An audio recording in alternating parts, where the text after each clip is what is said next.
સરસ દાખલો છે કે જો કોઈ હોડી જે છે 40 મિનિટમાં 10 માઇલ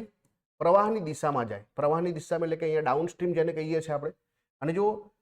30 મિનિટની અંદર જે છે એ 5 માઇલ જાય છે, એ કેવી અપસ્ટ્રીમ જાય છે પ્રવાહની વિરુદ્ધ દિશામાં, તો સ્થિર પાણીમાં 1 માઇલ મુસાફરી કરવા માટે કેટલો ટાઈમ જે છે સમય લાગશે?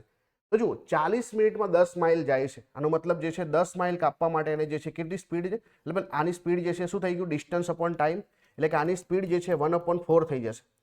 જ્યારે એટલે કે ડાઉનસ્ટ્રીમની જે છે સ્પીડ જે છે, ડાઉનસ્ટ્રીમની સ્પીડ જે છે 1/4 થશે. અપસ્ટ્રીમની જે સ્પીડ કેટલી થશે, તો અહીંયા જે છે આપણને આપ્યું છે 5 માઇલ માટે જે છે 30 મિનિટનો સમય લાગે છે, તો અહીંયા 1/6 જે છે એની અપસ્ટ્રીમની જે છે બરાબર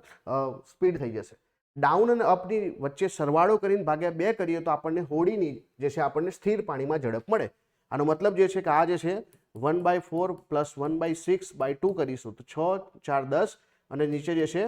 24 × 2, એટલે કે અહીંયા જે છે 10 ભાગ્યા જે છે શું થઈ જશે, 10 ભાગ્યા જે છે 24 × 2 એટલે કે 48 થઈ જશે. આનો મતલબ શું થાય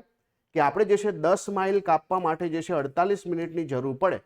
તો અહીંયા આપણને શું કીધું છે 1 માઇલ કાપવા માટે કેટલી જરૂર પડે, તો અહીંયા જવાબ શું આવશે, અહીંયા જવાબ આવશે કે ભાઈ 1 માઇલ કાપવા માટે જે છે